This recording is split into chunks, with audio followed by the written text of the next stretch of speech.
அருட்பெரும் ஜோதி, அருட்பெரும் ஜோதி, தனிப்பெரும் கருணை, அருட்பெரும் ஜோதி, எல்லா உயிர்களும் இன்புற்று வாழ்க.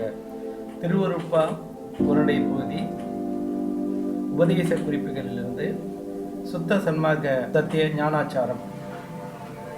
ஜீவகாருண்யத்தால் பிரம்மன் ஆயுசும், பாச வைராக்கியத்தால் விஷ்ணு ஆயுசும், ஈஸ்வர பக்தியால் ருத்திரன் ஆயுசும், பிரம்ம ஞானத்தால் என்றும் அழியாத சொர்ணதேக முதலியவைகளை பெற்று கடவுள் மயமாகலாம்.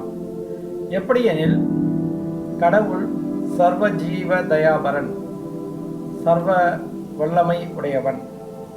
ஆகையால் நம்மையும் சர்வ ஜீவ தயவுடையவர்களாய் சர்வ வல்லமையும் பெற்று கொள்ளும்படி மனித தேகத்தில் வருவித்தார்.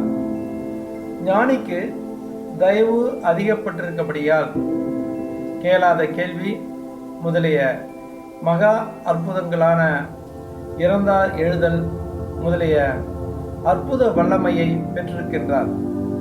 எந்த ஜீவர்களிடத்தில் தயாவிருத்தியாகிய அருள் விசேஷம் விளங்குகின்றதோ அந்த ஜீவர்களிடத்தில் கடவுள் விளக்கம் விசேஷமாய் இருக்கும். மற்றவரிடத்தில் காரியப்படாது. ஆதலால் மல ஜல சங்கல்ப காலங்கள் தவிர மற்ற காலங்களில் கடவுளிடத்தில் அன்பும் ஜீவர்களிடத்தில் பக்தியும் செலுத்த வேண்டும். ஆதலால் பக்தி என்பது மன நிகழ்ச்சி, மன உருக்கம். அன்பு என்பது ஆன்ம நிகழ்ச்சி, ஆன்ம உருக்கம். எல்லா உயிர்களிடத்தும் கடவுள் வியாபித்திருப்பதை அறிதலே ஈஸ்வர பக்தியாம். அந்த கரண சுத்தியின் பிரயோஜனம் பக்தியை விளைவிப்பது. ஜீவகாருண்யம் உண்டானால் அருள் உண்டாகும். அருள் உண்டானால் அன்பும் உண்டாகும். அன்பு உண்டானால் சிவ அனுபவம் உண்டாகும். தத்துவ ஒழுக்கம் பற்றி சமயங்கள் ஏற்படுத்தப்பட்டிருக்கின்றன. தொழிலொழுக்கம் பற்றி ஜாதிகள் ஏற்படுத்தப்பட்டிருக்கின்றன. தயவை விருத்தி செய்வதற்கு தடையாயிருப்பன சமய ஏற்பாடு, ஜாதி ஏற்பாடு முதலிய கட்டுப்பாட்டு ஆசாரங்கள்.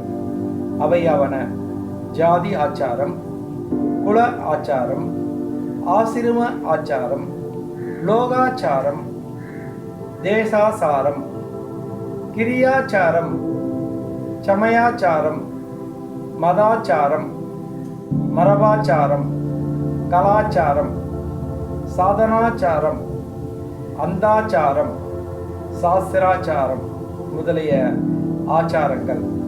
ஆதலால் மேற்குறித்த ஆசாரங்கள் ஒழிந்து சுத்த சிவ சன்மார்க்க சத்திய ஞான ஆச்சாரத்தை வழங்கி பொது நோக்கம் வந்தால் மேற்படி காருண்யம் விருத்தியாகி கடவுள் அருளை பெற்று அனந்த சித்தி முத்திகளை பெறக்கூடும், அல்லது இல்லாவிடில் கூடாது. இங்கனமாக திருவருட்பா உரண்டை பகுதியில் உபதேச குறிப்புகளில் இருக்கின்றது. அருட்பெரும் ஜோதி, அருட்பெரும் ஜோதி, தனிப்பெரும் கருணை, அருட்பெரும் ஜோதி, எல்லா உயிர்களும் இன்புற்று வாழ்க, வள்ளல் மலரடி வாழ்க வாழ்க. நன்றி, வணக்கம். அன்பெனும் பிடியுள் அகப்படும் மலையே, அன்பெனும் குடில் புகும் அரசே, அன்பெனும் வளைக்குள் படும் பரம்பொருளே, அன்பெனும் கரத்தமரமுதே, அன்பெனும் கடத்துள் அடங்கிடும் கடலே, அன்பெனும் உயிர் ஒளிர் அறிவே, அன்பெனும் மனுவுள் அமைந்த பேரொளியே, அன்புருவாம் பரசிவமே.